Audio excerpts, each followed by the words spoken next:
The Dave Hooker Show. A presentation of Off the Hook Sports. Objective insight, expertise, top guests. Available on YouTube, Apple, Spotify, and the Off the Hook Sports app. Download now for free. Also available on offthehooksports.com. I compute and obey. Now to Dave Hooker. Ready. Look at the crew that's already on board, waiting for the program to begin. And they're talking about beers already. We're not going to be drinking beers in the morning as we broadcast live at 10 a.m. But good morning, good afternoon, good evening, whenever you're watching. We appreciate the fact that you're part of the program. Hit like and subscribe because we're practically into football season. This is week 0. And you need to be a part of it. So have your notifications set on, and we will be joined by Jacob Horn and hopefully, fingers crossed, Cooper Mays later on the YouTube channel today. So a lot going on, as over the weekend we had a even more chance to write about the Vols on offthehooksports.com. So certainly check that out. The content just keeps flowing, and we love that. Also excited to announce that Jimmy Hyams, who is our Wednesday guest, will be a regular contributor in the written form to the program. Just got confirmation literally 30 seconds ago. So that's huge. So find a bigger, better website, and I'll give you a Hooker shirt. How about that? But that's not saying a lot because I still have plenty. Caleb, how are you, sir? No more weekends without football till February, guys. Let's celebrate. Yeah, and for the record, since you've gotten to know me and Caleb a little bit, Caleb had a big family weekend, which is always interesting when you have family in town. I got a dog in replacement of poor Thaddeus, who passed away. Right now, this has been the summer of the Foo Fighters. My family and I really bonded around that concert. So it's a girl. It looks like a Doberman Pinscher. It's a mutt, and we've called it Foo. Foo, I think, is a cool name. What do you think, Caleb? I think that's pretty cool. I can't wait till he gets into a fight with another dog. The Foo fight. Yeah, it's a girl, and she's extremely sweet. But I tell you what I want to do. So good morning, Travis. I will take throughout the day if you've got like a cool Tennessee football related nickname. So I always want to call a dog Nealon, but she doesn't seem like a Nealon at all. She's not stately or anything like that. So throughout the program, if you want to give me suggestions as what to name my dog, Foo is only about 18 hours old. Not even that. So we've got a little bit of flexibility here. How long can you wait to officially name a dog, Caleb? Well, I had a couple dogs growing up. One named Ginger. I named her like a week after we had her, and then the other one, her name was Shadow. And we named her when we didn't name her when we got her home, but we named her later that night. So it kind of depends. The dog we have now, we named him Sirius, and we had that name ready to go when we picked him up. So was that after the radio network? No, it was after Sirius Black from Harry Potter. But we pretend we're cultured, and we tell everybody he's named after the constellation star in Greek classics. Okay, excuse me. I've got something in my throat. Nerd alert! Speaking of nerd alert, guys, Dave's really excited about week 0 because the only SEC team playing is Vanderbilt, and we know Dave hates the SEC and he hates Southern Power 5 football. So he's so excited that the only teams that matter that are playing this weekend are from the North and the West. Yes, I will tell you this. I will go ahead and say this to Danny White and any other athletic directors that is watching. And I think last I checked, all 12 tune in, or 12 out of 14 tune in. And you should restart the kickoff classics. Do you remember those that Tennessee played Colorado? Was it in Jersey, I believe? And yes. No, that one was in Anaheim. Okay, that was in Anaheim. And there was another kickoff classic. You should restart that. Why? Because you're going to play on average a lesser opponent than you would play in the SEC. Make sure you've got somebody that is of the ilk of Missouri or lower. and go get your win and get an extra bye week. Because I was going over the schedule this weekend, and Caleb, it's brutal, even with the fact that the opponents aren't that great. Just the fact that you have one bye week, I would try to schedule one of those kickoff classic games, get a week early of practice, be a part of the national media when they don't have a lot of other things to talk about, and play a Rutgers or it doesn't have to be a beautiful, awesome matchup like Tennessee has had in the past with the Notre Dames of the world, the Miamis of the world. Don't make it like that. Don't make it a very losable game. Make it a game in which you're in a recruiting territory and you play a pretty good team.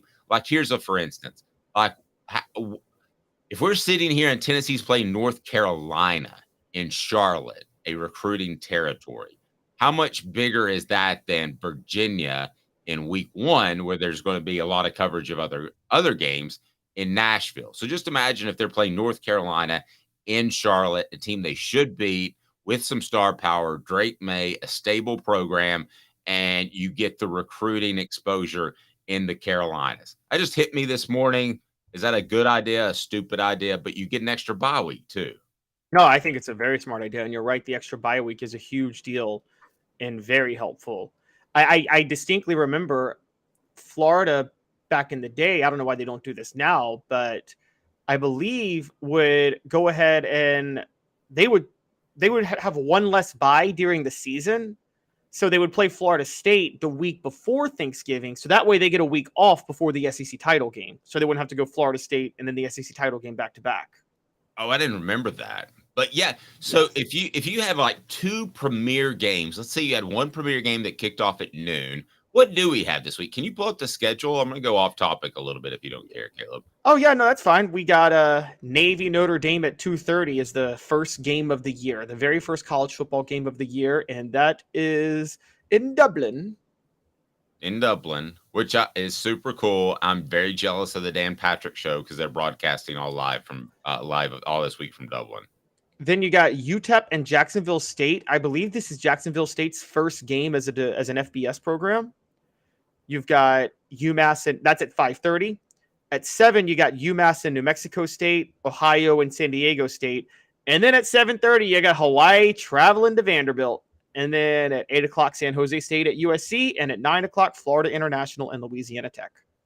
So what if you did, I kind of made fun of NC State last week, but what if you did Tennessee, NC State? Because you could get NC State to do it. North Carolina might not want to do it. They've got a little bit more leverage.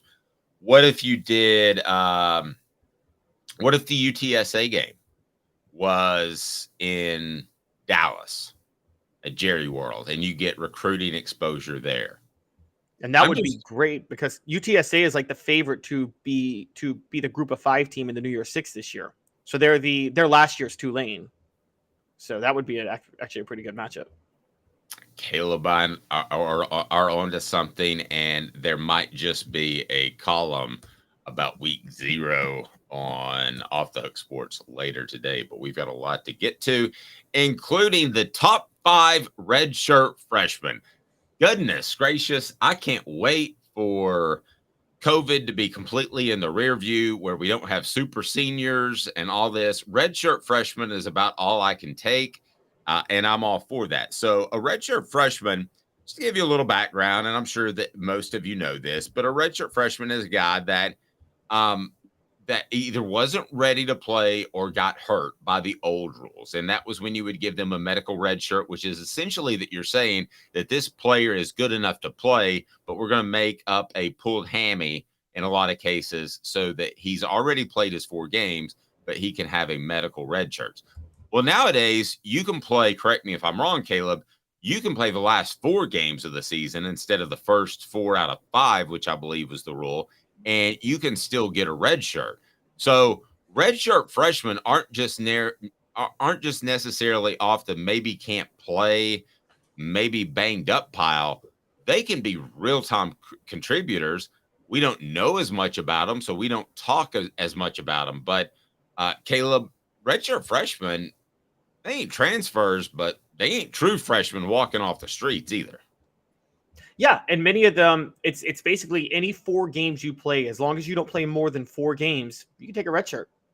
And that, just for context, he'd have gone to the NFL anyway. Jamal Lewis could have taken a red shirt in 1998 with this rule. And he was a huge role. And Tennessee doesn't win their first 2 games without Jamal Lewis. That's what's so funny about that. Yeah, but Jamal's gone after 3 years of He's going after 99 anyway. There's no way Jamal is staying after 99. Like, especially with the injury issues. Right, exactly. I would tell him to go pro after if I were his advisor after 99 when he was going to be drafted. Well, but yeah, you and I both like Jamal, and he's going to be on the Celebrate 98 series. But let's face it, he kind of shut it down in the 99 year, right? I mean, he wasn't ready to go against Kentucky when Travis Henry got hurt, and he knew he was off to the NFL. I mean, 99 was not his. I mean, he played well, but once he got a little banged up, if you remember the Kentucky game, Travis Henry had to come in at the end of the year. Travis Henry went balled out against Kentucky. So Jamal Lewis at one point had to come in for part of that game, or am I thinking Vanderbilt? Help me a little bit. You're thinking Vanderbilt because Travis Henry got hurt against Vanderbilt in one of the scariest dives for a touchdown I think I've ever seen. Oh, and he landed on his head, and his mom ran out on the field. Yeah, totally remember that. And Jamal was not ready to play. He wasn't expecting to play. And he was expecting to be in the NFL draft, and that was going to be his next action, which was pro day, which he ran a 4.34 at 235 pounds, which was still the only 40-yard dash that I've seen where I go, holy cow, that guy's fast. Because you can't tell, the human eye can't tell tenths of seconds in difference. But the red shirt rule has often been silly. I would just say you've got 5 to play 5 instead of 5 to play 4. Period. End of discussion. You've got 5 years. What's wrong with that? What if Trey Flowers could come back for another year? He did play 5 technically because of COVID, but I get what you're saying. Yes. I'm sorry. Take out COVID. But I mean, what if there's so many players? I still kind of like the idea of redshirting though, because like, you get 2 great players from one class. Maybe one's a little bit better, but the other one deserves a chance to play at some point. So they redshirt and then they get a chance for themselves. Look at Travis Stevens. I mean, gets that year to himself in 2001 because he took the red shirt in 99. And I mean, I guess you could theoretically say Travis Henry would have left in 2000 if he had another year of eligibility or not. But I don't know. I like it where I still like the red shirt rule where you can red shirt to get an extra year of eligibility, no matter how many years of eligibility you're given, 4 or 5 or whatever. Fair. Let's go to 4 downs. Cooper Mays will get us through this. We hope to have Cooper at the end of the day. I haven't shot that text yet, but hopefully he's feeling well enough to do so. Jacob Warren ×2 is on the YouTube channel, and Jacob Warren was nice enough to fill in for Coop in the in the Vol Report brought to you by City Heating and Air Conditioning. He was also in the Vol Report brought to you by Bassey Lawn and Garden. That's the great thing about Jacob is we literally could just jazz, whatever you want to call it, for like 3 hours. And I think it would be pretty entertaining. The top 5 redshirt freshmen on 4 downs. No, the numbers don't fit exactly, but they're pretty close. 4 downs. 4 questions. 4 answers. The Dave Hooker Show. 4 Downs. A presentation of offthehooksports.com. Philip Fulmer used to always say when it came to being on the roster, he would say this is the last stop for the bus stop. And what he was referring to is he would take defensive linemen and players and move them to the offensive line. And basically, if you couldn't hang on the offensive line, you were headed to the bus stop and you were headed home. Okay? So nowadays, with the transfer portal, Caleb, would you agree that the last stop before the bus stop is the red shirt? If you red shirt and you don't come in and you don't have an impact, other issues withstanding, if you don't contribute by your redshirt freshman year, you are not going to be around much longer with the transfer portal. They'll trade up in a heartbeat. Yeah, absolutely. I mean, they usually expect you to. I mean, If you haven't made an impact by your redshirt freshman year, you're probably hitting the portal at the end of the year. That's where I would look at it. Yep. There we go. And Coop, what should people do if they want to be a part of the program? Cooper Mays here. Hit like and subscribe. Coop, we appreciate that. 4 Downs is brought to you by Zen Sports, the new sports book in Tennessee, revolutionizing the way you earn betting rewards. Easy for me to say is, I guess I was thinking about boarding my dog already during this week. That means no more deposit bonuses that turn into deposit nightmares. On Zen Sports, what you see is what you get, and with their cash rewards program, you get a lot of cash. For a welcome bonus, earn an unlimited 5% cash back on your betting volume for your first 15 days when you sign up with the promo code HOOKED. That's right. Unlimited 5% cash back. Keep betting, keep earning with up to 3% cash back on your betting volume every month after that. Refer friends to earn a percentage of their betting volume as cash rewards too. Zen Sports is bringing the cash back to Knoxville. So if you bet big on sports, you want to be betting on Zen Sports. Zen Sports betting just got better, and it did. I was playing around with their app this weekend, and it was super fun. So before we get to 4 Downs, and Coop will call the down and distance, or at least the down, let's start with Brian Grant. Brian Grant is a guy that I don't know that we've said his name other than in recruiting. When have we said his name, and why is he significant? Why is this a big year for him? I'll answer it with a big O-L. Yes, Brian Grant is... There are 4 redshirt freshman offensive linemen. 2 of them are on this list. The last spot for me came down to Messiah Redding, Mo Clipper Jr., and Brian Grant. 3 linemen we have heard little about.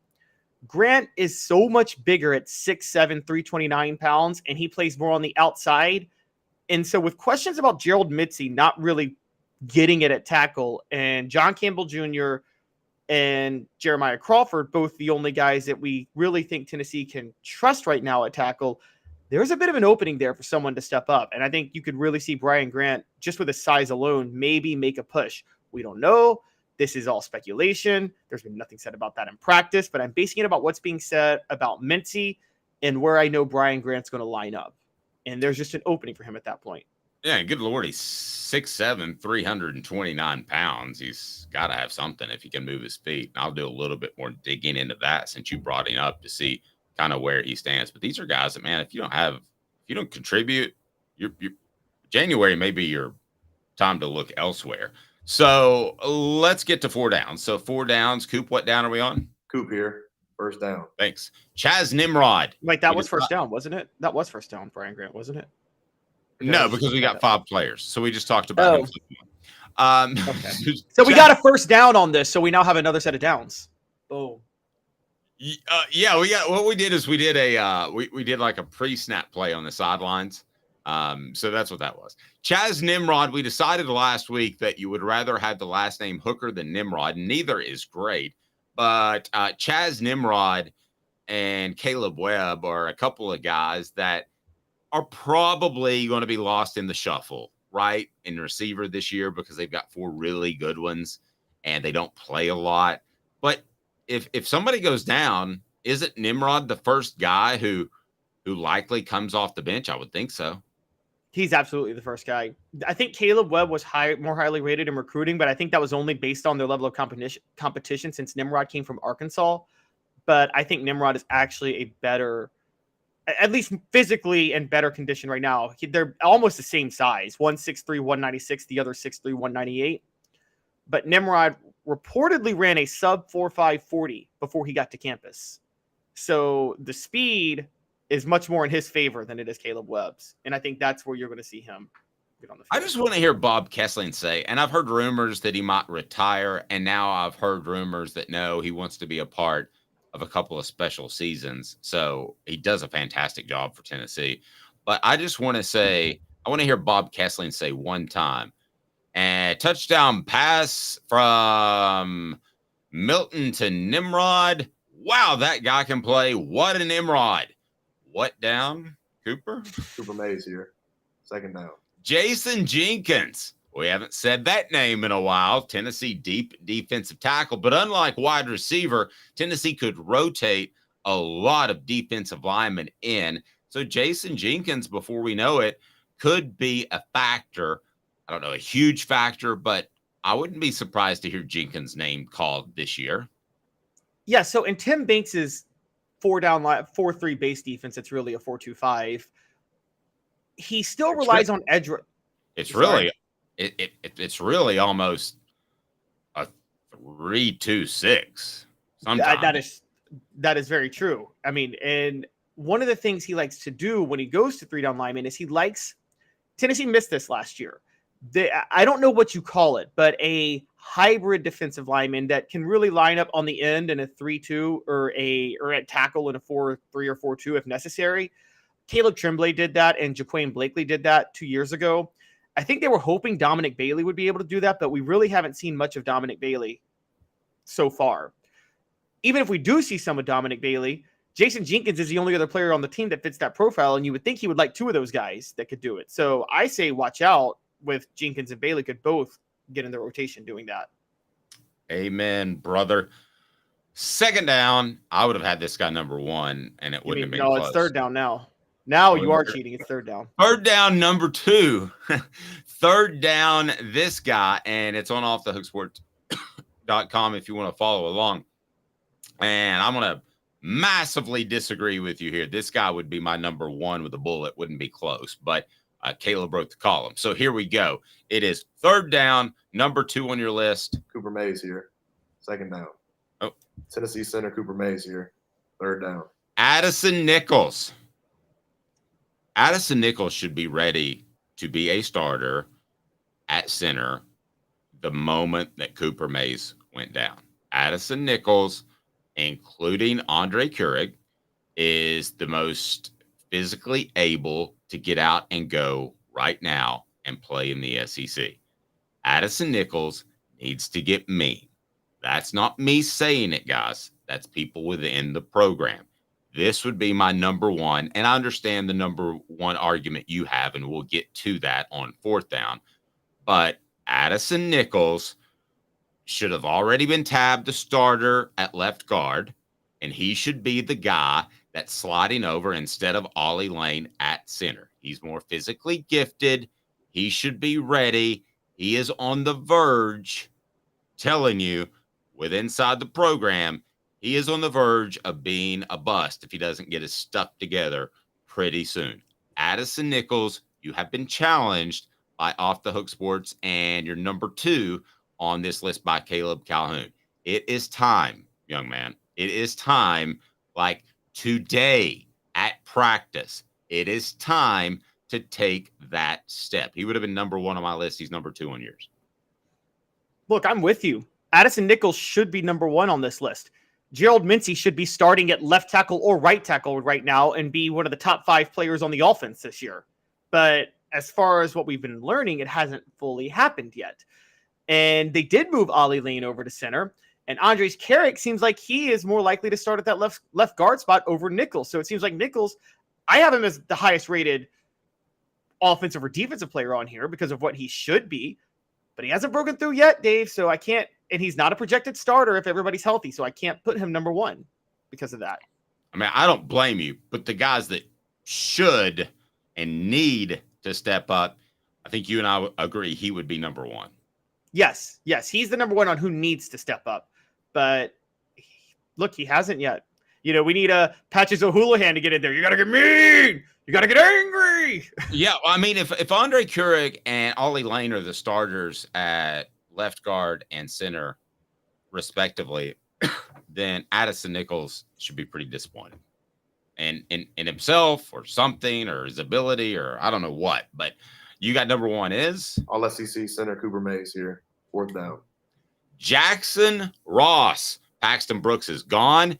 Paxton Brooks was very good, especially at pinning players deep or pinning offenses deep. And Tennessee goes out, finds an Australian to find a punter for no reason, or didn't do it for no reason. He's played Australian rules football. He should be tough. And I'm going to tell you something you don't know about Jackson Ross after you tell me how important he is, Caleb Calhoun. I think he's already the starter. I think Jackson Ross has already got that spot locked in. You don't go and add a guy like that without expecting to start him immediately. And I screamed for years, and I mean for years, that I don't understand why coaches don't travel across the world when looking for kickers and punters and say, hey, you want a scholarship to go to an American college? Well, here's one. Why don't you come kick or punt for us? I don't understand why coaches don't do that more. Tennessee did it, and I have a lot of faith in Jackson Ross. And by the way, he's not, for those who don't know, Australian rules football, that's basically rugby. And you're usually tough. You're usually tougher than damn it when you come out of there. Exactly. And it's a lot tougher to pin kicks when you play Australian football rules than in regular American football. So this will be a lot easier for him than where he came from. Yep. Okay. Let me tell you something about Paxton. You don't. I'm not Paxton. You may tell you something about Jackson you don't know. Sure. Okay, I'll give you 3 choices, and you tell me which one's true. He can hold his breath for over 3 minutes. Okay. He was the leading scorer in his Australian rules league, or he can kick with both feet. Which one? Number 3, he can kick with both feet. Did you know that already? No, I did not. That's just my guess. He can punt with both feet. That's an advantage, isn't it? Depending on where the rush is coming from on a punt. I thought about it when somebody told me last week. I don't know if it's an advantage or not. I don't know if you can get out of your step rhythm. It may be. I don't know if it is. Can you go, because you go left, you would go right, left, punt with right. You couldn't go right, left. Oh, I got to punt with my left. Could you? I don't know. I mean, in basketball, it's like if a player can go right or left when driving to the basket, that is the biggest advantage you got in the sport. I mean, if you're driving and you can go right or left, you're scoring every time you get into the lane, pretty much. Totally agree. All right. How much more can the Vols rely on their running backs this year to take pressure off of Joe Milton? And I'll give you 3 options: a lot, the same, or less. And I wrote a column on this on Off the Hook Sports. It's brought to you by Andy Mason, AndyMasonRealEstate.com. So how much more will the Vols rely on their running backs this year to take pressure off Milton? A lot, the same, less. So I can't say a little more? I got to say a lot or the same? No. We're making it tough. We're Skip Baylessing you. I'm not Skip Baylessing this. I'm sticking with the little more. Okay, you get a little more. I'm going to say the same. I think this is still, at the end of the day, Josh Heupel's offense, and he's going to want to throw the ball around. Now, if you want to include Dylan Sampson flexed out and catching some passes and running some screens and maybe some end arounds, then the yardage total at the end of the year might actually undermine my point. But I think they're still going to run the football. Be honest. This was a running football team last year, Caleb. Which people don't ran it 40 times a game. Yeah, which people don't realize. So I'm not going to say any more or any less. I think it's exactly down the middle, and it's exactly the same. You know, you might have a point. All right, I'm convinced. I'm going to less, and I'll tell you why I'm going to less. Less, not just same, but less. Yes, because I didn't even think about the fact of Dylan Sampson out of the backfield on passing plays, and what I've thought about is Joe Milton's actually going to have I think he's going to have fewer yards than Hendon Hooker, but more pass attempts than Hendon Hooker, because I think they're going to use the middle of the field and the flats a lot more than they did last year. So I think he's going to use the short yardage. I think Heupel's going to rely on more medium gains this year than he is on those, 80-yard touchdowns, which, I mean, there were 4 against Alabama alone that went 50 yards or more. And I think he's going to try to, I think you might only see 1 or 2 this year, and you might see Milton work the clock and work the field a little bit more. Here's the other reason I'll say same or less. Cody on the video feed says the same. It all goes back to the O-line play, and I agree with that. Great point, Cody. If they're able to run the football, they're going to do that. Maybe they won't be as good at running the football. I think they will. I think where Tennessee fans should be most scared on the offensive line is Darnell Wright. Do they have a guy one-on-one that can shut down a Will Anderson or one of the 2 kids that were at LSU that were very good pass rushers as well last year? Tennessee has a great group of tailbacks. Remember this too. not just arguing with everything you say this morning, Caleb, but remember this too. What does Joe Milton do differently than Hendon Hooker and arguably better? Well, I think work the middle of the field a little bit better. Agreed. Those tend to be shorter passes.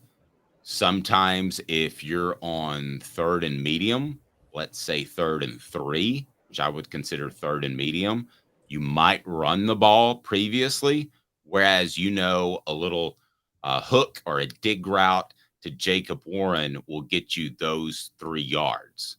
So I could make an argument that Joe Milton is going to complete more of those short passes that will move the chains, whereas you would have leaned on the running game previously. So I actually think the running backs, you brought up the point, and I think the running backs are going to play a smaller part, not a significantly smaller part, but just maybe 5 or 10% less than they did last year. You might get them more involved in the passing game, though. Although Jabari Small was involved in the passing game last year. So we'll have to see how that goes. If Dylan Sampson picks up pass blocking, I mean, Dave, I'm still thinking along your lines. If he picks up pass blocking, I don't see how you don't keep him on the field as much as possible. But that's a big part of this. No, I think it's very good. And we listened to Josh Heupel over the weekend talk about Jalen Wright, who quietly was Tennessee's leading rusher last year. I bet if you would have asked average guy off the street, they would have said Jabari Small, right? I bet if you ask average guy off the street who was the most exciting, they would have said Dylan Sampson last year.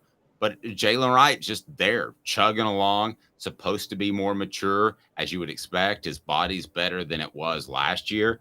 I've said it before. He is the best combination of having a little wiggle, speed, and power.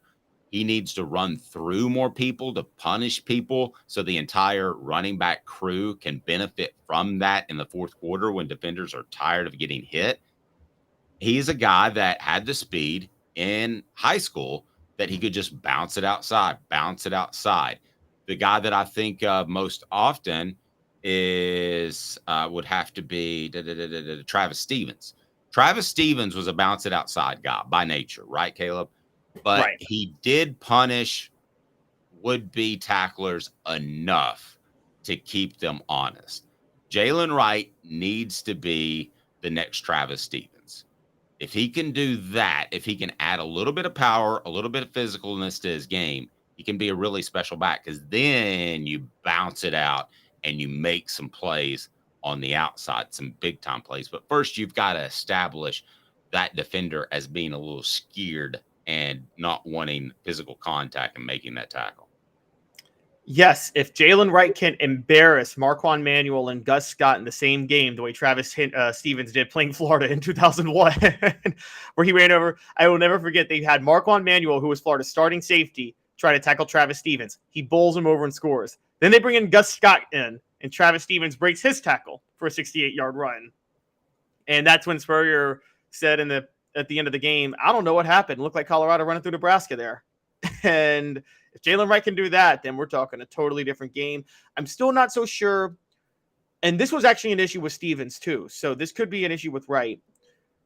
3rd and 1, you line it up. They're running the ball. Can he get that first down? Jabari Small always could. He always got that first down last year. And it wasn't about always his power. It was about his vision and his understanding of where to go between the tackles. Does Jalen Wright have that? Yep. There you go. All right. So I think we got a new person on board, and we appreciate that. So let's give a shout out to him. David Michael reminds me of, Samson. David Michael post, Samson reminds me of Arian Foster. Reminds me a little bit more of, I would say, an Alvin Kamara would be more the comparison that I would draw. But David, we appreciate you being a part of our channel, and welcome. Travis says best 3-headed monster at running back. I'm assuming he means the SEC, but perhaps beyond. That's certainly. No, he didn't say best. Just we have a 3-headed beast. Oh, absolute 3-headed beast. Okay, so where do they rank among best in the SEC? Ooh, where do Vols running backs rank among best in the SEC? As a group.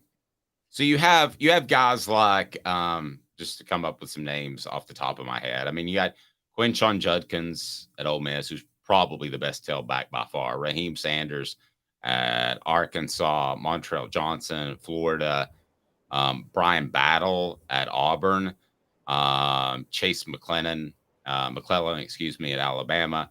So you got some pretty good first backs, but what SEC team has a better group of backs? Yeah, you're right. Tennessee, I feel like goes deeper. I want to say Arkansas, but we There got ain't the no thing Felix is Jones there, Caleb. no, that's true. That's true. This isn't. No, I don't know any team that's like 2004. And for context and history, in 2004, Tennessee had 2,000-yard rushers, and that wasn't even the best running back combo in the SEC because Auburn had Carnell Williams and Ronnie Brown. And so that was – I don't know if you'll ever have a year like that again in college football where running was so prominent.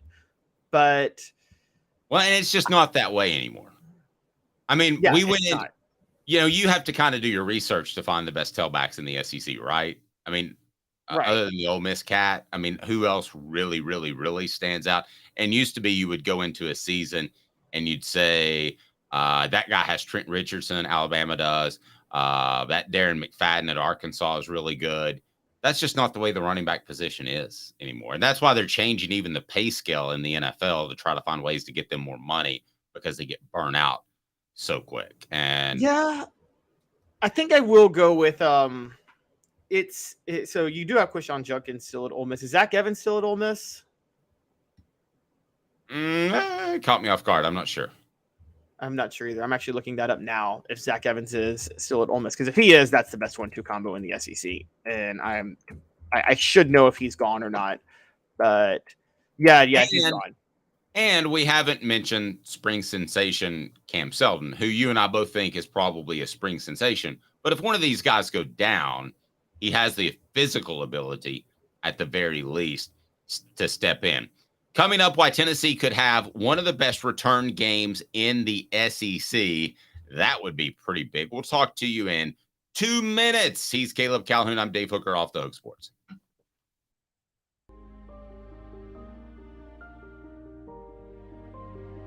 Our family has been creating one-of-a-kind pieces of jewelry in West Knoxville since 1986. Each piece is a combination of unique processes that bring your idea to life. Every day in our shop, a truly special item with a story all its own is being manufactured in our facility, bringing the history and family sentiment into a whole new generation of life. We're grateful that you chose us to be Knoxville's best jeweler, a title that we value and respect. Because to me, being a jeweler and owning a jewelry store are not the same thing. I'm Rick Terry. I'm a jeweler, and we want to be your jeweler. Kingston Pike and Campbell Station Road in the heart of Farragut, and downtown on Gay Street right next to the Tennessee Theater. Hi, Mike Davis here with City Heating and Air, reminding you to always dare to compare. Our team provides quality local heating and air service, installation, and maintenance across East Tennessee. We use only the best equipment like American Standard heating and air conditioning for your residential, new construction, or commercial needs. Honesty, dependability, and customer satisfaction have been the cornerstones of our business since 1961. City Heat and Air. Dare to compare. These mountains hold and defend a spirit far better than moonshine. A drink that holds flavor, that becomes necessity. A hard cider made and relished by folk who are as hearty as they are legend. A refreshment that can only be found in one place. With a taste that makes you say, give me 3 bottles of the good stuff. Tennessee Cider Company, where necessity can be found. Welcome back. Here we go with Caleb Calhoun. I am Dave Hooker. This is Off the Hook Sports. Objective coverage. Hey, that's new. If we get caught, we're going to jail. The Dave Hooker Show, a presentation of Off the Hook Sports. YouTube, Apple, Spotify, and the free Off the Hook Sports app. I'm going to need to see some identification. Back to Dave Hooker. David says, love the show. I'm from Cincinnati, Ohio. Glad to hear some UT football information. You'll hear plenty of that. So Thanks for joining, David. Be sure and hit the like and subscribe button and turn the notifications on. If you don't know and you're new, we have, I was just going to say it, the best damn lineup in all of broadcasting. Tomorrow, we'll have John Adams of the Knoxville News Sentinel. Wednesday, we'll have Jimmy Himes, formerly of the Sports Animal. Thursday, we'll have Josh Ward, and he will join us from the Sports Animal. Friday, we will have Fred White, whose analytics continue to say that we should just have Fred White on every day and chuck those other three hucksters. Fred White kills it. No, we love those other three guys. The Man of Steel saying he loves the show. I love you, Clark. I do. And Clark Kent, did you get that reference? Man of Steel. Man of Steel is still one of the worst movies of the whole DC. Oh, universe. I go way back. I go to Superman 1 and 2. Yes, those were good. Kneel before Zod. Still the best season. Like if I need a motivation to go work out, I'll find that scene on YouTube. Remember where Superman kneels and he hands him his hand to kneel before Zod, and Superman, because he's inside the thing and he didn't get the raise and he has his powers and the other guys don't, he breaks his hand and then he lifts him up. You remember that? And he goes, God, I haven't seen this movie in so long. I need to go. I'll back and send rewatch it to you. And the funny part is Superman, when he lifts Zod, there's a mistake in the movie, has a sweat patch underneath his arm. Oh my gosh. Well, another mistake in the movie is even with the assumption that men can fly, and this is on Big Bang Theory at one point, if Superman's made of steel, which he is, if he sticks his arms out to catch Lois Lane when she's falling from the Empire State Building or whatever building that was, she's going to slice in 3 spots. He's not going to catch her. She's going to be soft and loving. What about in the bedroom? He's not pulling out the Man of Steel. If she lands on his arm. Did you hear what I just said there? He's not pulling out the little Man of Steel. Well, I don't know. I mean, he was in very perverted ways looking underneath her clothes. He was. Yeah, he was. You don't have breast cancer. Not yet, Lois. But you got a nice rack. Except for all the radiation that's going to cause breast cancer in 20 years. Because he's looking through you with x-ray. Other than that, you're good. So Mike Eckler talked to the media last week, and Eckler he's the ecstatic coach, and I'm not trying to underplay what he does for Tennessee's football team, but he is the guy that jumps around. He brings the juice, but at the end of the day, he's in charge on defense of about 2 guys that are on the field, right? And it's not that difficult because you have a 3-headed monster of Arian Carter, Keenan Peely, and Arian Beasley. So it's not Aaron Beasley. It's not that. Brian Jean Mary does more of the work with them anyway. What's that? Brian Jean Mary does more of the work with them anyway than Mike Eckler. Exactly. So he's pretty much the special teams coach. So he coaches outside linebackers too. So those are the guys he works with. Technically, Tennessee, just FYI, talking to somebody in the program, with the way their linebackers are trained, they're basically all trained to play Mike. I mean, there really is not, and Caleb and I discussed this last week, there's not the strong side backer who lines up on the tight end, who has to be involved in coverage more often. There's not the weak side linebacker who is has less responsibilities and just come up and go. Like when you think of the 98 team, Celebrate 98 series, by the way, we'll have Sean Ellis. I think we're going to have David Leverton too. So if you look at those groups, it was obvious. Al was the Mike. Eric Westmoreland was strong, so he could take on a tight end block and he could cover a tight end. And then Raynoch Thompson was the fluid, fast, weak side linebacker, so you could send him on blitzes without a lot of blocking help. It's just not that simple anymore. Well, it's actually more simple. They teach them all to play Mike, essentially is what they do, which is middle linebacker. So Caleb, when Mike Eckler steps to the podium, I think we want to hear about special teams maybe as much as we want to hear about the linebacker position. And what did you glean from what he said about D. Williams when we went off the air last week? It actually wasn't so much what he said about D. Williams, because it was what he said about other people, because I know what I saw from D. Williams last year. That dude can ball. And just for those who don't know, D. Williams had a hamstring injury last year. He came off the hamstring injury. His first game was against LSU, and he almost ran his very first punt return back. And he had 15 returns last year, averaged over 18 yards a punt return, and had a touchdown. And again, that was a year in which he had a hamstring injury. So he wasn't even fully healthy. Now, D. Williams is already an advantage. Eckler then started naming guys like Cam Seldon, Dylan Sampson, and Squirrel White. And I think he was talking about more for the kick return game, because Jimmy Holiday is now gone.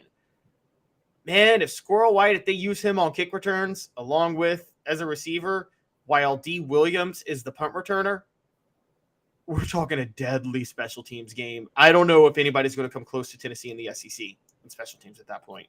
We haven't said D. Williams' name a lot. Is he the one player on Tennessee's football team that might have, you mentioned the pulled hamstring, the most upside that we're not aware of? He's 100% healthy. You know, we've been talking about Tennessee's looking for more options at defensive back. And if you go on offense and defense, I don't know if he's going to be able to step in and be an effective defensive back. But just physical athlete, not what he does on the stat sheet, not what he does on the field, but physical athlete. Is he perhaps the best athlete we don't know about yet? It's possible. It's possible. And I mean, I had high expectations for him last year, funny enough, before he got hurt. And this is his first full off season. So I mean, he could be very dangerous. What if he is, here's a comparison for you, Dave. What if he's like, could he kind of be like Mark Jones was in 2003? Ooh, I think he's more athletic than Mark. Well, Mark was physical though, too. But yeah, I think Mark was more physical, and I think that D has a better top end. Given the hamstring, does he have another gear? I think if the two lined up and raced, it wouldn't be that close. Not to knock Mark. Okay. Am I knocking Mark too much? No, I don't think you were. Mark, to me, it was a combination of speed and strength. I mean, I'll never forget that Brock Berlin interception when Chavis snuck Mark Jones in on defense and sent him on a blitz, and Mark Jones just whacked him. And it was funny because Kellen Winslow was wide open for a touchdown, and Brock Berlin was too late and missed him. And so that was the Jabril Wilson interception against Miami. But, yeah, I think D. Williams is probably more of an athletic player. You don't want to go to Leonard Scott, because Leonard Scott was just a track star playing football. But yeah, he would have been incredible instead of a football if they used a javelin and it could just stick to him, because he dropped a lot of passes. But if they used a javelin and it just stuck to him, he would have like 1,200 yards his senior year. Like that movie, The Replacements, where they put the stickum on the guy's hands because he was a super speedy guy and but he couldn't catch anything.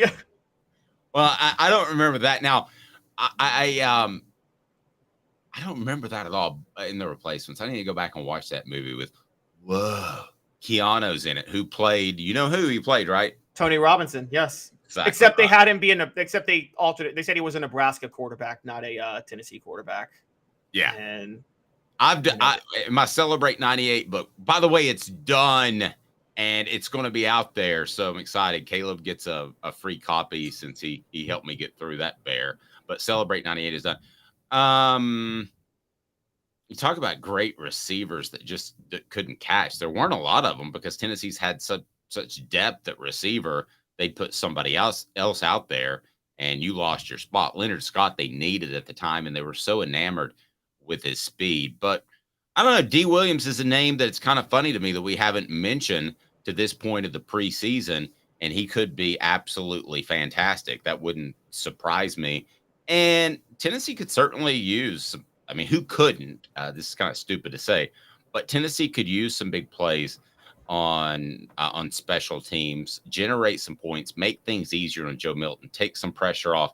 What is the new rule? I mean, did they change the rule again as far as kickoff returns? I mean, why have we not just taken that out? If it's that unsafe and you hate it and you're just going to manipulate it, bastardize it, then why don't we just start on the 25?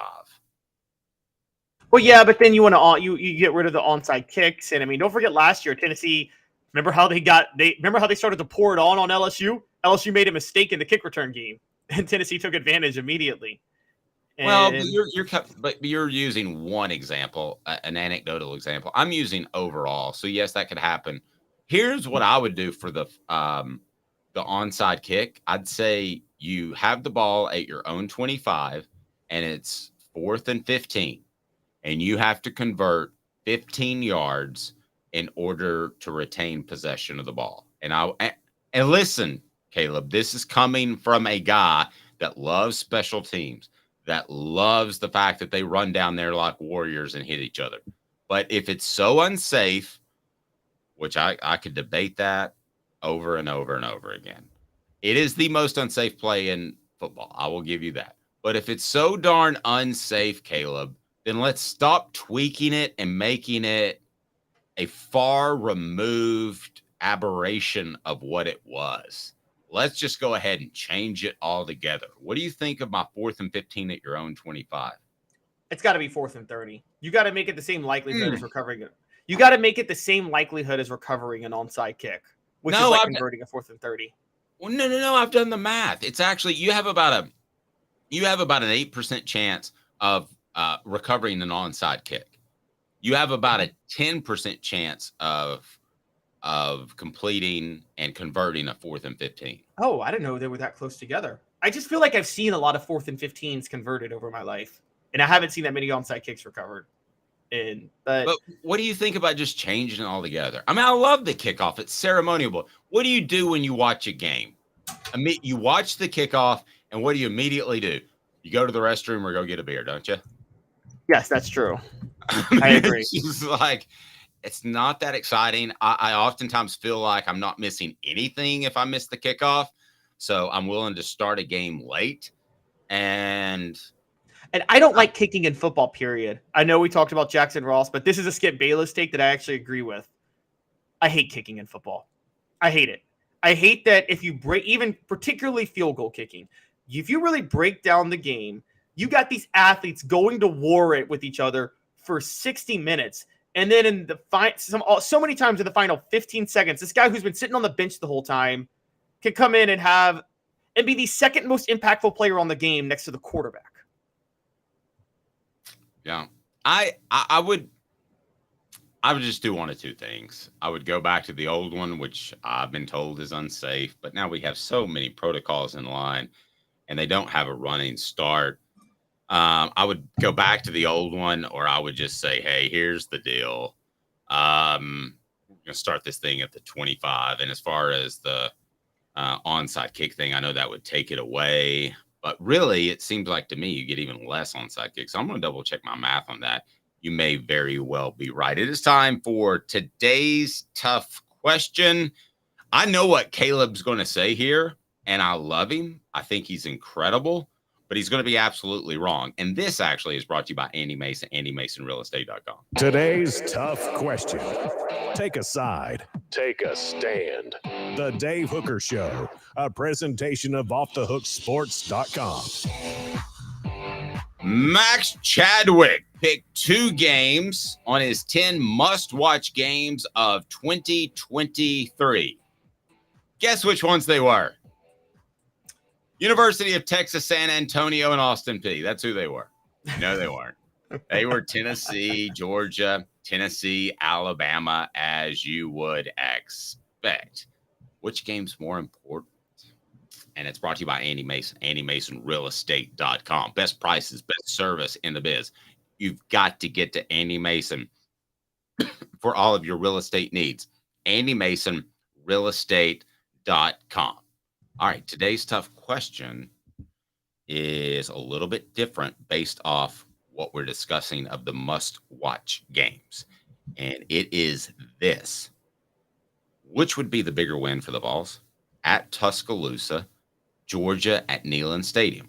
I want to point out that as bizarre as it was, correct me on my numbers if I'm wrong, Caleb, last week, Tennessee had a 15.8% chance of winning at Tuscaloosa and a 48% chance, if I remember correctly, maybe 47.5, of beating Georgia at home. So according to Pro Football Index, which ain't Vegas, Vegas is number 1 when it calls these shots, by the way. You need to be sure and check out Zen Sports, download their app today because it's phenomenal. you'll get more money back than you could ever imagine. That surprised me. So what's the bigger win for Tennessee's program in 2024? Is it winning at Tuscaloosa, or is it beating the big bad wolf, which is Georgia in Neyland Stadium? This isn't a debate. It's beating Georgia. Absolutely, absolutely wrong. No, I look, I am a history major. I love history. Feelings don't. Feelings and thoughts about history don't matter. One could win you the SEC East. Championships come first. Rivalry wins come second. Dave, Tennessee beat Florida, Georgia, and Alabama in 2004. They lost to Florida in 1997. But I guarantee you, everybody refers the 97 team to the 04 team. Why? Because they won the SEC championship. Championships are number one. That's the number one priority is championships. Then record against rivals is number two in the level of rivals. Georgia is for the SEC East. Alabama is for pride. Actual titles over pride every day of the week. It's Alabama. You're on crack. You're wrong. You're just flat out wrong. Only on the weekends. No, it's Alabama. And here's why. You're on some method growing Alabama is what you are. Here's what it is. I'm on that Alabama crack, which just get you all gidgety. Listen, it's Alabama because you could potentially start something in their heads because they're saying right now, their players, to a man, they're saying, man, got lucky. That dude should have hit that field goal and we would have won and it wouldn't have even been a factor and they wouldn't have got a shot. And, we were down a little bit in the skill position players, but we're going to show them what. And that's going to be a motivation game for them. And you go in and beat Alabama in Tuscaloosa. What could you start? So you could start something that has happened in this series before. Finish this sentence, Caleb. This is the Tennessee-Alabama game. The series is a series of blank. Oh, it's definitely a series of streaks. History shows that. You are right. Right. You could start a streak against Alabama like when Peyton Manning did so in the 90s, where they're not as worrisome. And Nick Saban is going to retire eventually.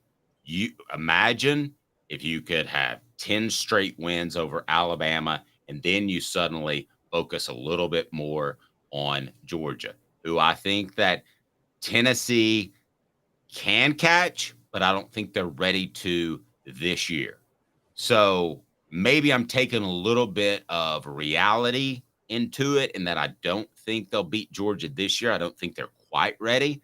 But if you beat Alabama in Tuscaloosa, that is a statement win.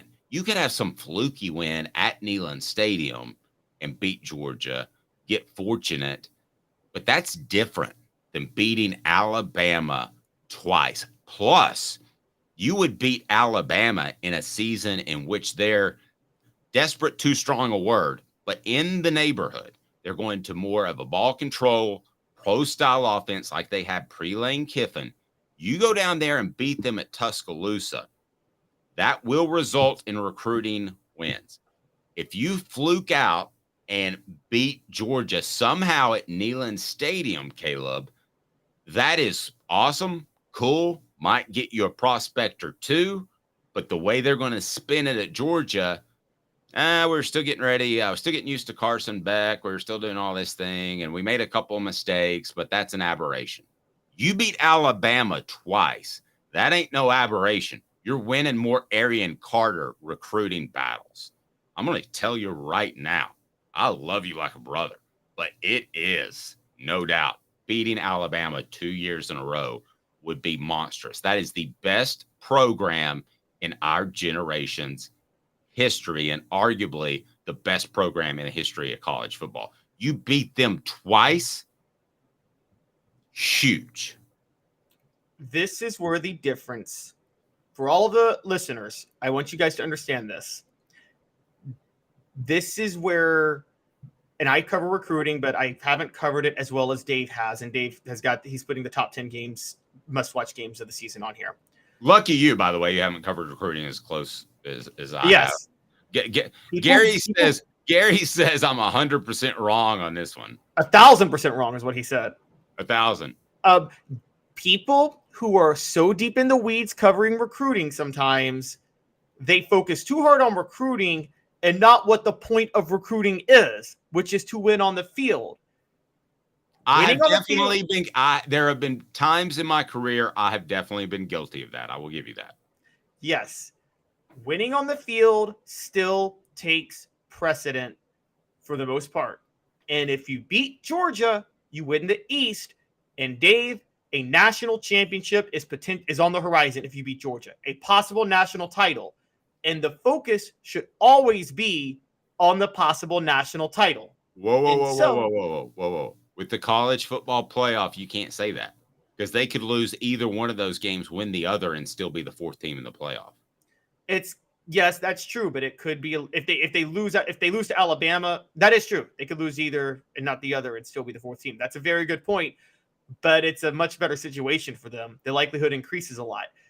I think that Tennessee, the goal is always championships, and the first step is the East. And this will change next year. Next year, you're right. This year, it's Georgia. The first step is winning the East.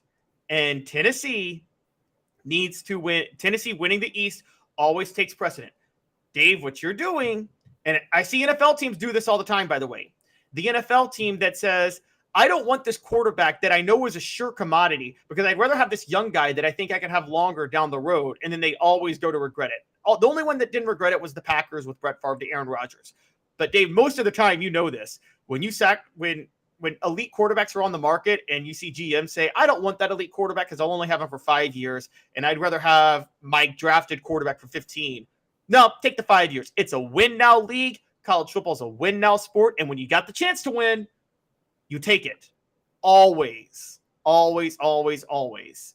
And so that's where I am of the mindset that Georgia is still more important. And by the way, Georgia is a fertile recruiting ground for Tennessee on its own. And if Tennessee does beat Georgia, I don't even care if it's fluky. They could go to recruits and say, look at what Josh Heupel's building. Look at what he's done in 3 years now. I think that would help them more in recruiting than you're giving it credit for. All right. Well, Caleb's dead wrong, but he's trying hard. No, I'm totally right. Out of these top 10 games, how crazy is it that Tennessee is in 2 of them? Would they have been in even one of them last year because they were expected to win 8 games? So they wouldn't have been. They wouldn't have been on this list at all. So the ones that you would go out of your way for, and it's on the screen, but if you can't see it you're on our audio platform, the top 10 games in college football this season per Chadwick. Is he on 3, I believe? No, Pro Football Focus. Pro Football Focus. Ohio State at Michigan, LSU at Florida State, LSU at Alabama, Michigan at Penn State, Florida State at Clemson, Penn State at Ohio State, Georgia at Tennessee, Texas at Alabama, Tennessee at Alabama, Ohio State at Notre Dame. Give me the one game on this list that you would miss your brother's wedding for, and give me the one game on this list that you might just go have a cup of coffee and it's on in the background with the sound down. Okay, the one I would miss my brother's. The one you care most and least about. The one I'd miss my brother's wedding for. Since we cover Tennessee, I'm going to say Tennessee games notwithstanding, to be fair. Okay, let's take those. That's a good idea. Let's take those out. It's Ohio State, Michigan. And it's because those are the clear-cut top 2 teams in the Big Ten right now still, and that everything is riding on that. It's between that and LSU, Alabama. It's between those 2 because those are like, God, I'd love to. Can I go to both of those? I miss my brother's wedding for both of those games. I'm sorry. I'm an only child, but I would miss my brother's wedding for LSU at Alabama, taking the Tennessee games out. The one that just doesn't do a lot for me at all would be 2 teams, one of which you think's overrated and one of which you think is not, I believe. Michigan at Penn State. I think Michigan's a step better than Penn State significantly. So that doesn't do a lot for me. I don't think that's going to be close. I think that's going to be a pounding like 24 to 13 game. That's never really close, those type of games. And Florida State at Clemson really does nothing for me because I'm with you. I think Florida State's massively overrated. So the one that I would absolutely have to see and want to see and skip my brother's wedding as an only child, encourage my mom not to have any more kids, but she's 74, so that's not going to happen, would be LSU at Alabama. That's the one. Dave, I got 4 games I would skip on this, honestly. I'm not going to lie to you. So what are you doing this football season? Okay, LSU, Florida State. The only reason I would watch that game significantly is because I'm putting so much money on LSU to cover whatever the spread is that I got a lot of money riding on that game. But that will be a bloodbath in LSU's favor, guys. When we start our gambling coverage during football season, I'm saying it ahead of time. LSU will cover whatever the spread is against Florida State. I'm with you, Florida State, Clemson. I really don't care to see that one. I would actually see Michigan, Penn State. I don't really care to see Penn State, Ohio State, because I think with the Big Ten, and I don't know if you agree with me, Dave, on this, but I think home field advantage is a factor in the Big Ten because it's so much more a slave to the elements, if that makes sense. So I think but Michigan would play in the same elements as Penn State. Let's say it's a snowy day. I think elements favor the home team no matter what, though. Even if you're used to those elements, I think right. I think with the crowd noise and the elements, it can kind of distract offense trying to get things going. And so I'm interested in that. The one that I think we both agree, though, neither one of us would watch Ohio State, Notre Dame. I don't care that's at Notre Dame. I'm not watching that. Yeah, that's going to be a slow descent into being irrelevant with Notre Dame. Just go ahead and promise you. That is exactly where that's going. Yep. I totally agree. You and I think so for 2 different reasons. You think so because of the academic standards and the discipline rules. By the way, I've said it before, but if you don't know, Notre Dame is the only school that is relevant in football that does not allow its coaches to have any input on eligibility or discipline. That's why Brian Kelly's the heck out of there. Okay, so I think that's one of the reasons I believe Caleb believes it's going to be a slow descent.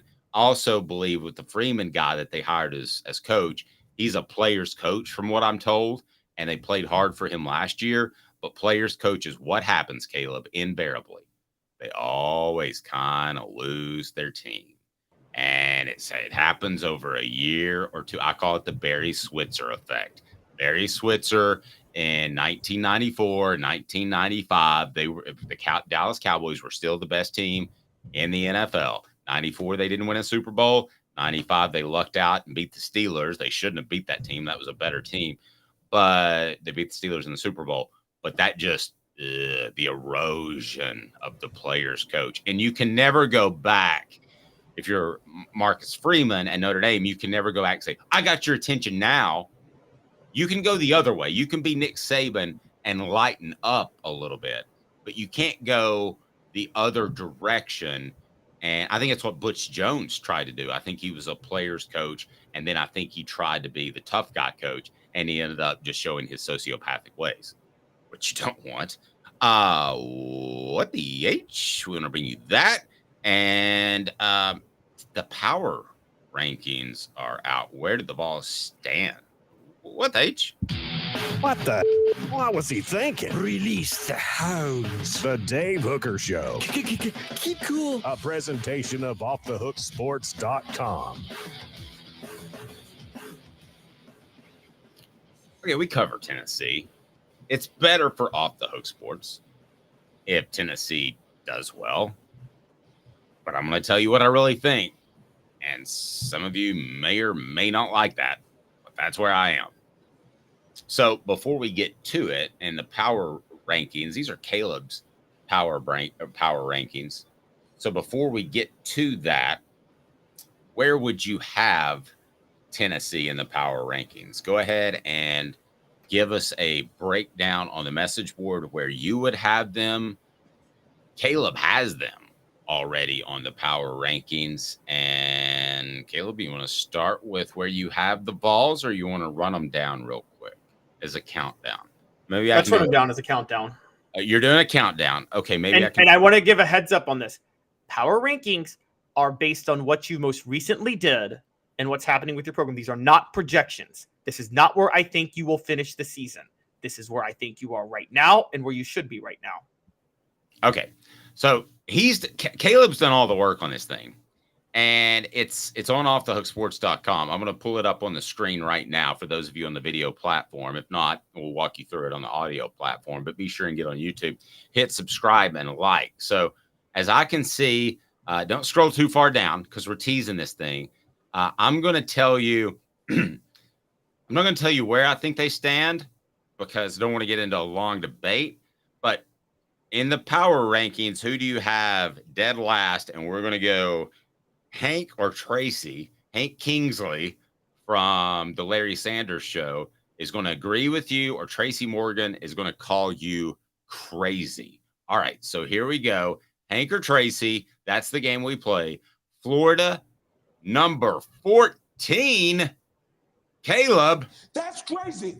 Come on. Got a question for you, Dave. Uh-oh. How many games? When he asks it like that, I feel like he's like Keith Morrison on Dateline.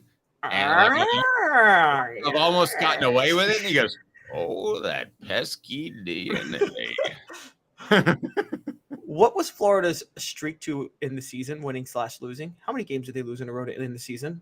Oh, they're bad. I mean, what did they lose, 4 or 5? They lost 3. Who beat them among those last 3 teams? I'm sorry. They lost to Vanderbilt on November the 19th. A hot Vanderbilt team, though. Does Florida return their quarterback? They do not, and he's a starter in the NFL. Maybe we all undervalued him a little bit. How'd Florida's all season go? Not great. They brought in a quarterback, couldn't pay him, and he cruised out.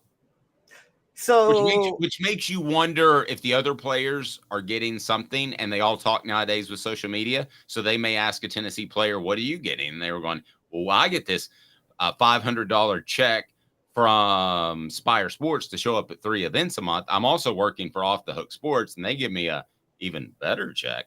And I'm doing this and that and this." I mean, I was just doing it, that math in my head, not to get sidetracked. But Jacob Warren goes out and sells himself. He's probably making a couple of grand a month off appearances. He talks to churches and stuff like that, which is pretty cool. Those dudes, they ain't making jack in Gainesville. Okay, so go ahead. Which is why they're number 14. Okay, so you got them at 14. Vanderbilt, 13. Hey, now. I'll say 13's fine. I wouldn't have Florida last, but you got the bottom 2 of the SEC. All right, Vanderbilt, 13. Texas A&M, number 12. That's crazy. That's too low. I know this is not projections. This is not projections. This is based on where the program is right now. And Texas A&M went 5-7 last year. Now, your best argument for them is they did beat LSU to close the season. So they seem, but they still went 5-7 last year. And then a Bobby Petrino hire was forced on Jimbo Fisher. Nobody has faith in that right now.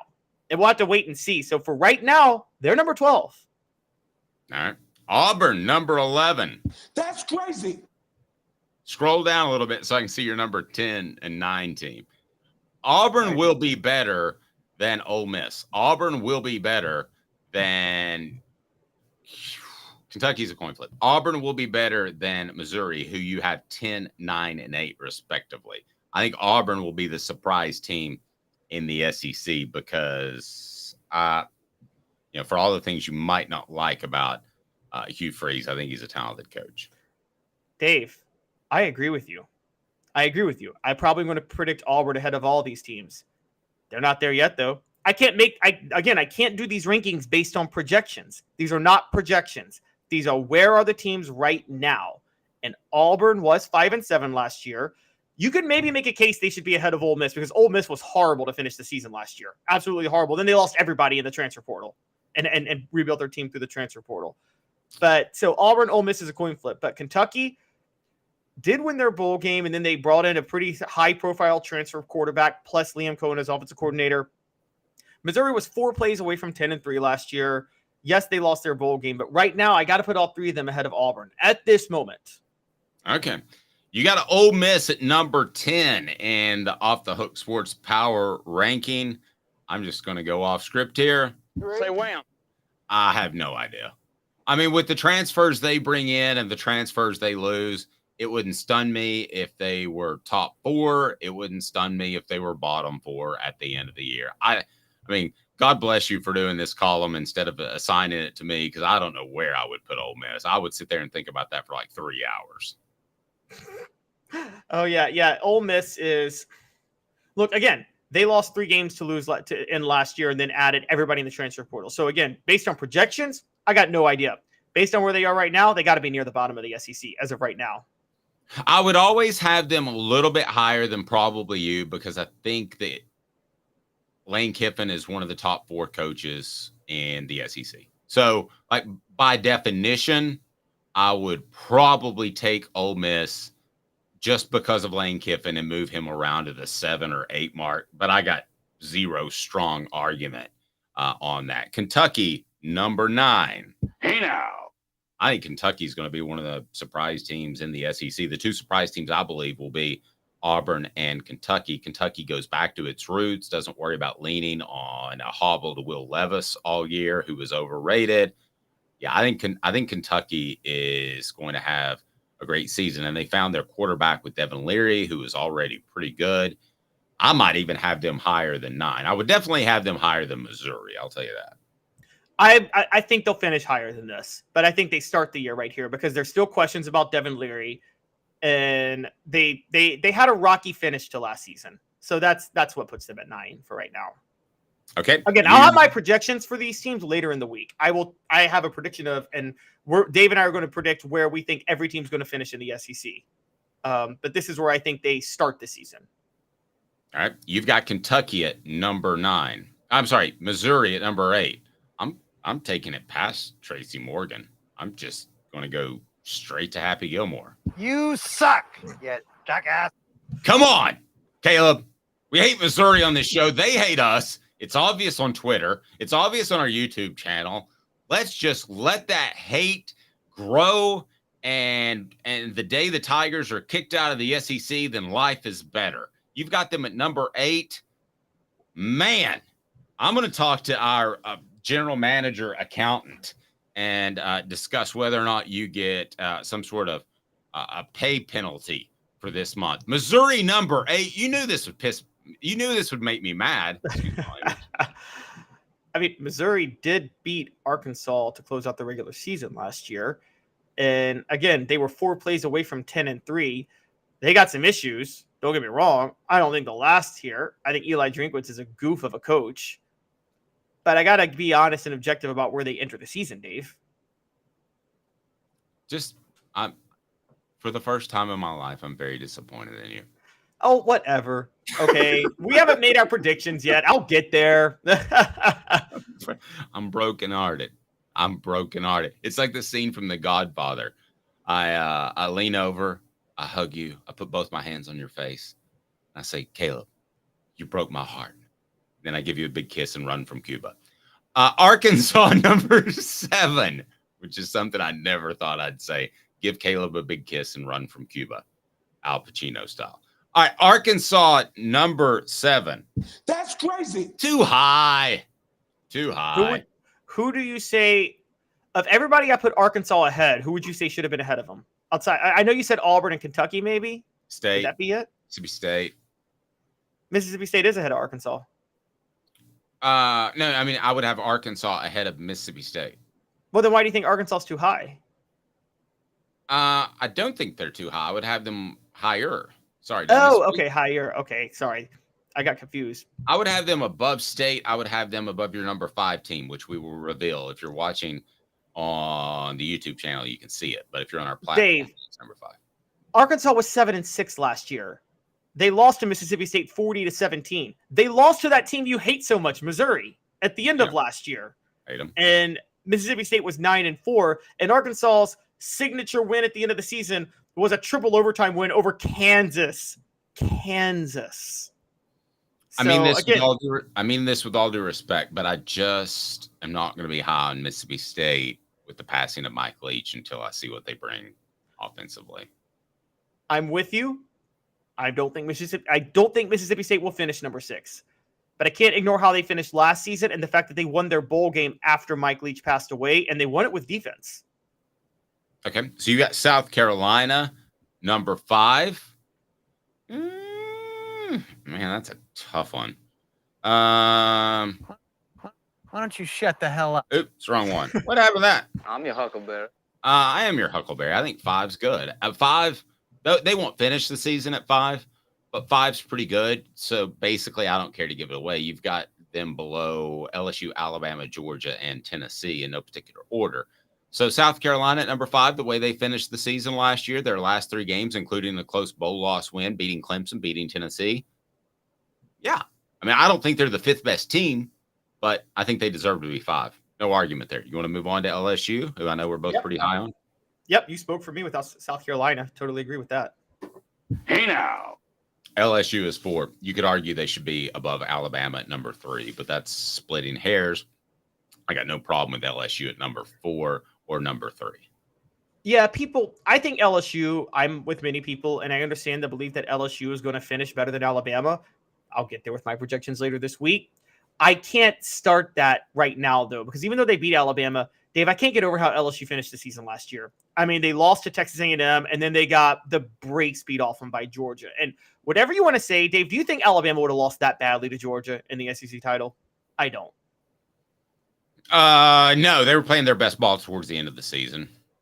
They had found ways to manage without skilled position players, not named Bryce Young, who, by the way, looks so adept in the NFL. I don't know if you've seen any highlights or what he's doing, but he just is so patient. Fell down in the middle of a drop, tripped and fell down, had the time to get up, reassert himself.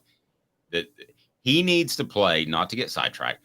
If Bryce Young plays like he did in, was it 2000, his first year? 2021. 2021 was his, okay, you're right. 2021 was his first year. And I thought that he held onto the ball too long and that he should run. That was my college take. My NFL take, keep holding on to the ball, look downfield. You're going to be fantastic. So Alabama number 3, but you got Tennessee number 2 ahead of Alabama. That's crazy. Come on, Caleb. I know Tennessee beat Alabama, but that game could have gone either way. How in the world do you have them above Alabama? Because how Tennessee finished the season. Tennessee has a more impressive bowl win to me than Alabama. Tennessee beat LSU by 27 in the middle of the season, and then LSU beat Alabama. So it's not just, I mean, you got common opponents, you got head-to-head, you got a better bowl win to finish the season. Right now, Tennessee deserves to be at number 2 because they won that game with Joe Milton. It's not like they won it with Hendon Hooker and Joe Milton's coming in. And again, these are power rankings here. These are how you're playing at the time. And the most recent outing we saw with Tennessee, they beat a borderline playoff team with the guy that's going to be their starting quarterback this year, however much you want to read into that.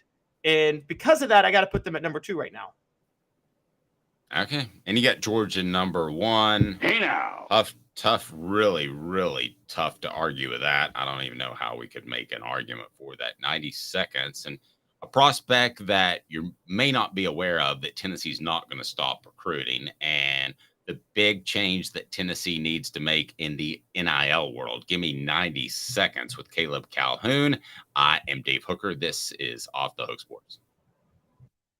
Candace, I was really heavy into the drug culture. I was selling drugs. I was just constantly in pain. I was missing like a good support system in my life. Candace has given me everything that I need in order to successfully have a wonderful recovery, in order to have a life that I didn't even know was possible before. And it's not just about me anymore, and I love that. I absolutely love it.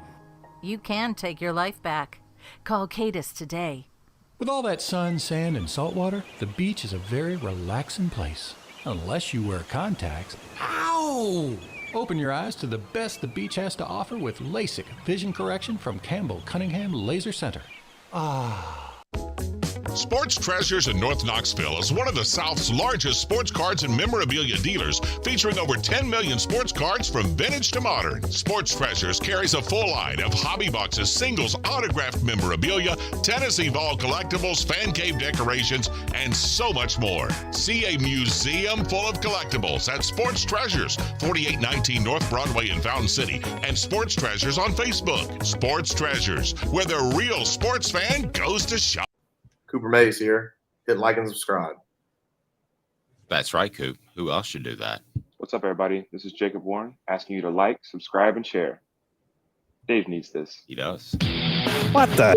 What was he thinking? Release the hounds. The Dave Hooker Show. Keep cool. A presentation of offthehooksports.com. Caleb, tell the nice people out there who Williams Nwaneri is.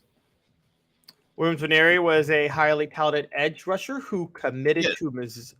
Is a highly touted. Is a highly touted. You're right. I shouldn't say. He didn't get Nancy Kerrigan clubbed over the weekend.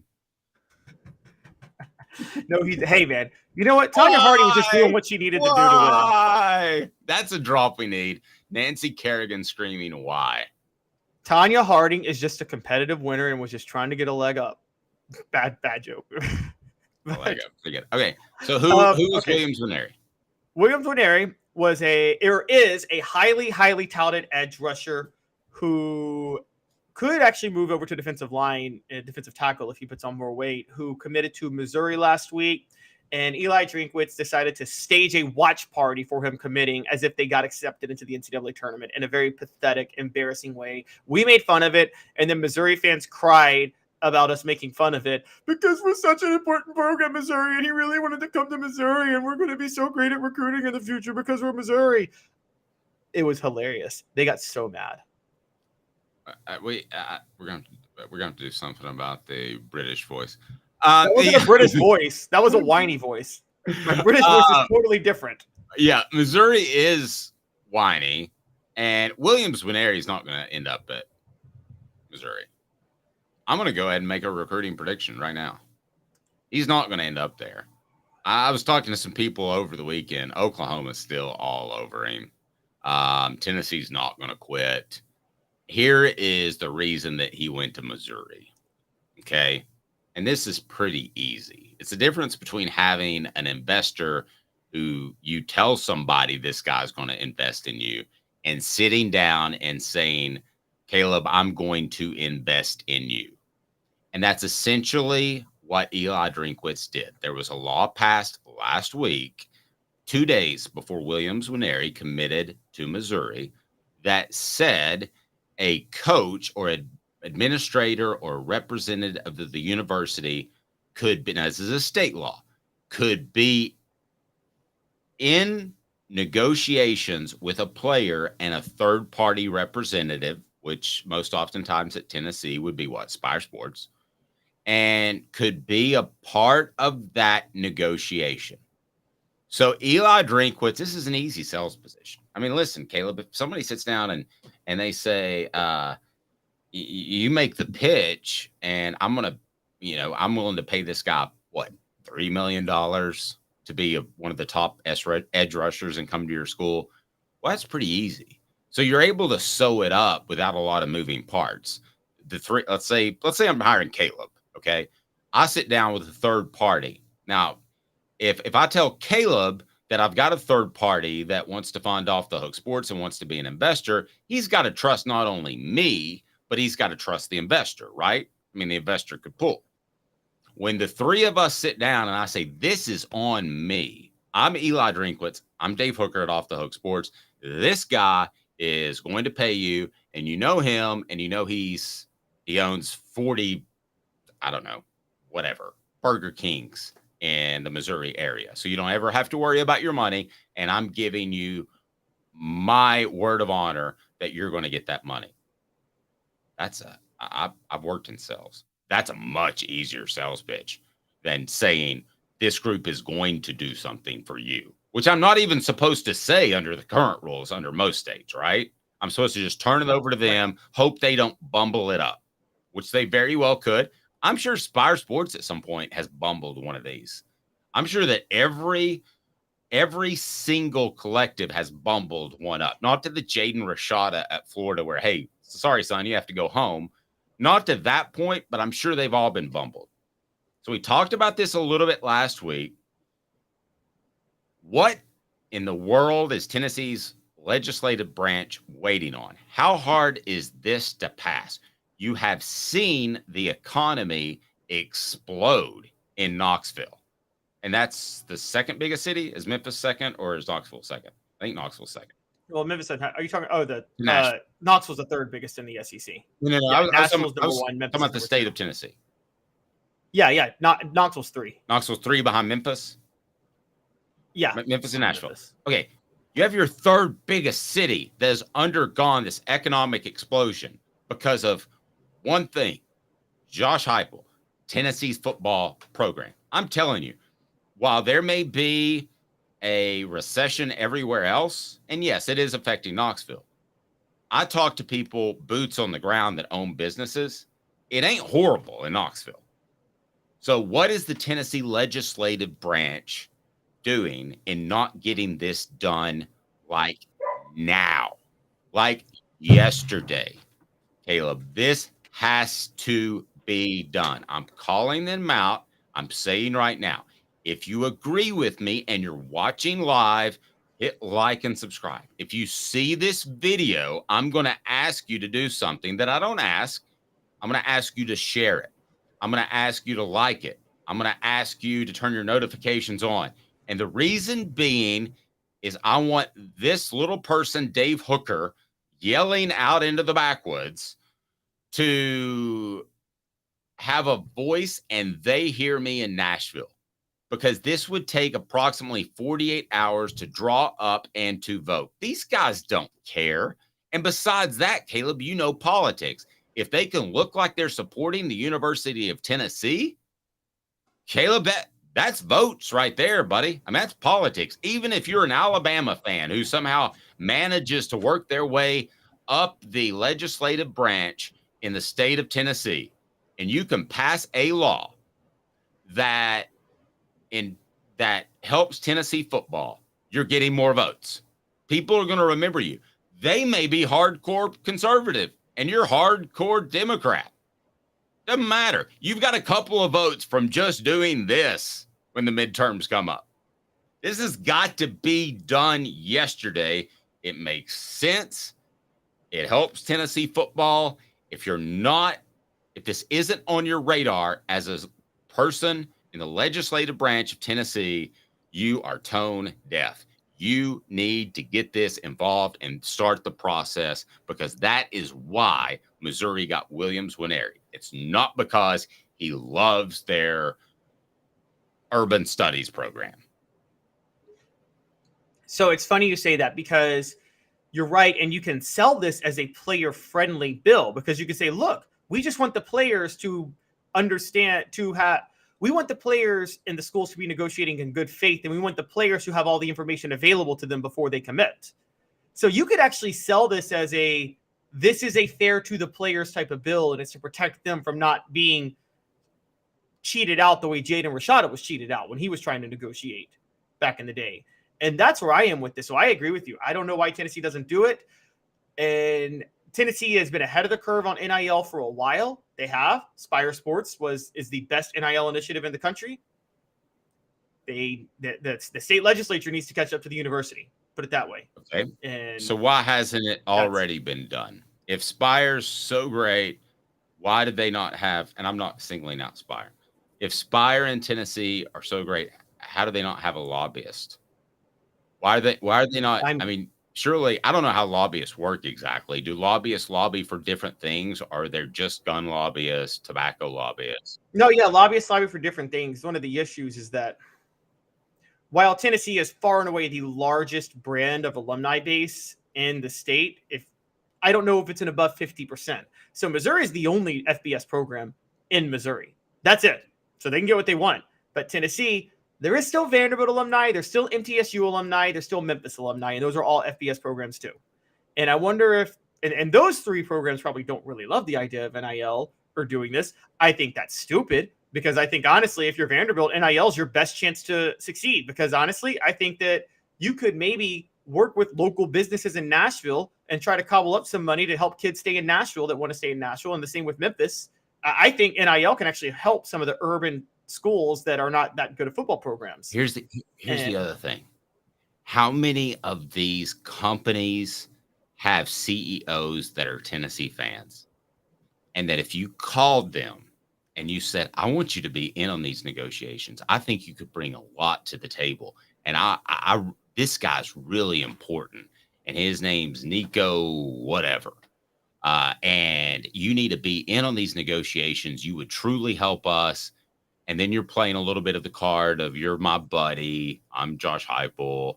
And you get them involved in the negotiations. Are you telling me a guy that that goes over spreadsheets, that has all these meetings, and he's got a football meeting in the middle of his day with one of the top prospects from wherever, and now we can all do Zoom. He doesn't have to be there in person. It's not like he has more important things to do.